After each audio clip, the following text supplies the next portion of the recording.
নমস্কার বন্ধুরা, পঞ্চব্যঞ্জন হেসেলে সবাইকে স্বাগত। আজ আরেকটি ট্র্যাডিশনাল ডিশ নিয়ে চলে এসেছি, চিংড়ি মাছের মালাইকারি। পুজো চলে এসেছে, পুজো মানেই তো খাওয়া দাওয়া, তাই না? তো সেই জন্যই আজকে তোমাদের সঙ্গে চিংড়ি মাছের মালাইকারিটা শেয়ার করছি। আমি কি পদ্ধতিতে করি সেটাই তোমাদের সঙ্গে শেয়ার করব। আর যারা বন্ধুরা নতুন বন্ধু তারা অবশ্যই চ্যানেলটা ভিজিট করো ভালো করে। রেসিপিগুলো ভালো লাগলে সাবস্ক্রাইব করে পাশে থেকো। আর পাশে থাকা বেল আইকনটি অবশ্যই প্রেস করে রেখো, তাহলে যখনই আমি কোনো রেসিপি তোমাদের সঙ্গে শেয়ার করব তখন সব থেকে আগে তোমাদের কাছে তার নোটিফিকেশন পৌঁছে যাবে। তো চলো আজকে আমি কিভাবে চিংড়ি মাছ পরিষ্কার করি এবং কিভাবে চিংড়ি মাছের মালাইকারি রেসিপিটা তৈরি করি সেটা তোমাদেরকে দেখাই, এবং অল্প তেল মশলা দিয়ে। তো চলো স্টার্ট করি। এখানে চিংড়ি মাছ নিয়ে নিয়েছি। এখানে মশলার মধ্যে রয়েছে টমেটো, আদা, পেঁয়াজ আর লঙ্কা আর রসুন। রসুন রয়েছে 4টে। আর এখানে নারকেল দুধটা ঘরেই আমি বের করে রেখেছি, পেস্ট করে সেখানে গরম জল দিয়ে দিয়ে দুধটাকে বের করে রেখেছি। এবার চলো চিংড়ি মাছটা কীভাবে পরিষ্কার করা হয় সেটা। এই যে মাঝখানে যে অংশটা ফাঁকা দেখতে পাচ্ছ, এখানে একটা নোংরা থাকে, সেটা কিন্তু বের করে রেখেছিলাম। সেটা আজকে তোমাদের সঙ্গে শেয়ার করা হলো না, এটা যে কোনো ভিডিওতে আবার আমি তোমাদের সঙ্গে শেয়ার করব। তারপরে এই ঠিক পিঠের মাঝ বরাবর আমি ঠিক এইভাবে কাঁচিটা দিয়ে কেটে নেব। তবে আমার আজকে কাটতে একটু প্রবলেম হচ্ছে, কারণ এই কাঁচিটা মাছ কাটার কাঁচি নয়, সেই জন্য একটু অসুবিধা হচ্ছে। তারপরে খানিকটা কাটলেই দেখতে পাবে এখানে একটা নালি মতন, যেটার মধ্যে ওদের মানে খাদ্যবস্তু খাওয়ার পরে যে নোংরাটা হয় সেটা থাকে। আর এই লেজের সামনের দিকটা একটুখানি সমান করে ধরলেই কিন্তু এটা একদম পুরোপুরি সমস্তটা উঠে বেরিয়ে চলে আসে। তো এইভাবে সমস্ত মাছগুলোকে আমি পরিষ্কার করে নিচ্ছি বন্ধুরা। নিয়ে আরেকবার ধুয়ে নেব ভালো করে, ধুয়ে নিয়ে তোমাদের সামনে আমি ফিরে আসছি। ঠিক আছে, দেখো আর একটাও তোমাদেরকে দেখিয়ে দিলাম। তো এবার এদিকে মশলাটা পেস্ট করে নেব। আর মাছটাকে আমি যেটা করব সেটা একটু অন্যরকমভাবে।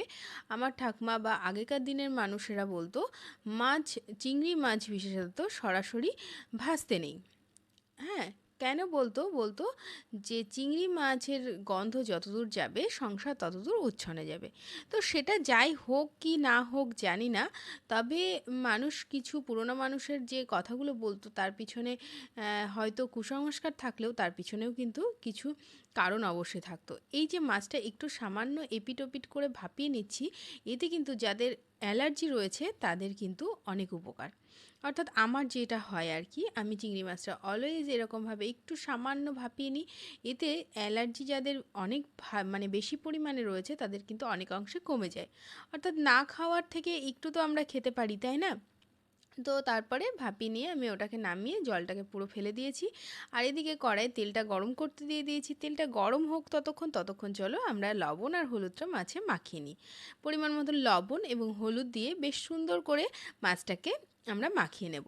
আর এই যে পিঠটাকে চিড়ে দিয়েছিলাম, এই পিঠের এই চেরা অংশের মধ্যেও একটু হাতটা ভরে ভরে লবণগুলোকে একটু দিয়ে দেবো। তাহলে কিন্তু খুব সুন্দরভাবে লবণটাও ঢুকবে আর খেতেও কিন্তু বেশ টেস্ট হবে। তো যার যার অ্যালার্জি রয়েছে তারা একবার হলেও এই টিপসটা তোমরা ফলো করে দেখো, আশা করি তোমরা অনেক উপকৃত হবে। তারপরে তেলটা গরম করে নিয়ে মাছগুলোকে আমি এখানে ছেড়ে দিচ্ছি। আর মাছগুলো কিন্তু খুব বেশি ভাজার দরকার নেই, কারণ চিংড়ি মাছ জানোই বন্ধুরা যে খুব বেশি ভাজলে একটা চিমড়ে ভাব চলে আসে। তো সেই চিমড়ে ভাব আমরা আনবো না, মোটামুটি ভাজবো মিডিয়াম মতন করে। চিংড়ি মাছগুলোকে সব এপিট ওপিট করে উল্টে পাল্টে আমরা ভেজে নেব। ভেজে নেওয়া হয়ে গেলে আমরা এই মাছগুলোকে আমরা তুলে নেব। আর এই যে আগেই প্রথমেই স্টার্টিংয়েই বললাম যে তেল মশলা কিন্তু অনেকটাই কম, মশলাতে তেল কম তেলে কিন্তু আজকে চিংড়ি মাছের মালাইকারিটা তোমাদের সঙ্গে শেয়ার করব। তো দেখো এদিকে মাছটা কিন্তু আমার ভাজাও হয়ে গেছে, দেখতেই পাচ্ছ যে তেল কিন্তু সেরকম পরিমাণে দিইনি। তো তোমরা মানে দেখেই বুঝতে পারছো যে কতটুকু তেল দিয়েছি। এবার এখানে দিয়ে দিচ্ছি গোটা গরম মশলা, একটু ভেঙে ভেঙে নিয়েছি, তাতে সেন্টটা বেশি ভালো পাওয়া যায়।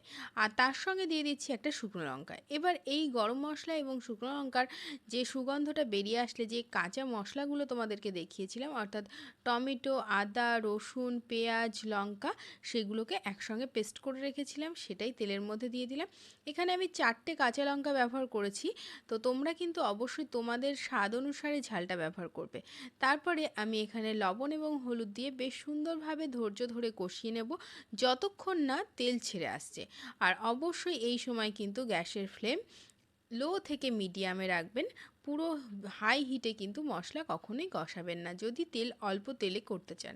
তারপরে হালকা তেল ছেড়ে আসলেই সেখানে দিয়ে দিচ্ছি আমি একদম সামান্য পরিমাণে একটু জিরের গুঁড়ো। আবারও খানিকক্ষণ বেশ সুন্দরভাবে নাড়াচাড়া করে নেব মশলাটা, যতক্ষণ না একদম মশলা ভাজা ভাজা হয়ে যাচ্ছে। আর মশলা কষানোর কাছেই কিন্তু চিংড়ি মাছের মালাইকারির টেস্টটা পাওয়া যাবে। তো দেখুন কালার চেঞ্জ হয়ে গেছে পুরো। তো এই সময় আমি দিয়ে দিচ্ছি এখানে এই যে দুধটা করে রেখেছিলাম, এই দুধটা, নারকেলের দুধটা। তবে আপনারা চাইলে এখানে ঘরে তৈরি না করে আপনারা কেনা নারকেলের দুধও ব্যবহার করতে পারেন, অথবা যদি কোনোটাই না থাকে সেক্ষেত্রে কিন্তু আমুলের যে গুঁড়ো দুধটা সেটাও ব্যবহার করতে পারেন, তাতেও কিন্তু স্বাদ খুব একটা খারাপ আসবে না। তারপরে দিয়ে দিলাম একটু ভাজা মশলার গুঁড়ো। তারপরে ঝোলটা একটু ফুটে একটু সামান্য তেল ছেড়ে আসলে দিয়ে দিচ্ছি এখানে ভেজে রাখা মাছগুলো। তারপরে মিনিট 2 থেকে 5, ম্যাক্সিমাম 5 মিনিটের মধ্যেই কিন্তু মাছগুলোর সঙ্গে ঝোলটার খুব সুন্দর মিলেমিশে যাবে। আর মাঝখানে আমি 3টে চেরা কাঁচা লঙ্কা দিয়ে দিয়েছি। এবার তেলটা যেই ছেড়ে আসবে তখন আমি এখানে যে গরম মশলাটা ব্যবহার করছি সেটা একটুখানি দানা দানা মতন মানে রেখেছি আর কি, এটা ঘরেই তৈরি করে রাখা গরম মশলার গুঁড়ো, সেটাকে দিচ্ছি এবং খানিকক্ষণ জন্য এবার আমি স্ট্যান্ডিং হিটে রেখে দেবো। তো তার আগে মাছগুলোকে একটু উল্টে পাল্টে দিচ্ছি, অর্থাৎ মশলাটা যাতে গ্রেভির মধ্যে পুরো সম্পূর্ণভাবে মিশে যায় সেই জন্য একটুখানি উল্টে পাল্টে মাছগুলোকে ঠিক করে দিচ্ছি। দিয়ে খানিকক্ষণ ঢাকা দিয়ে রেখে স্ট্যান্ডিং হিটে রেখে দেবো। তো আজকের এই যে সিম্পলভাবে চিংড়ি মাছের মালাইকারি রেসিপিটা তোমাদের কাছে কেমন লাগলো অবশ্যই জানিও বন্ধুরা। ভালো লাগলে লাইক শেয়ার কমেন্ট করতে একেবারে ভুলো না। তো আজকের মতন এই পর্যন্তই।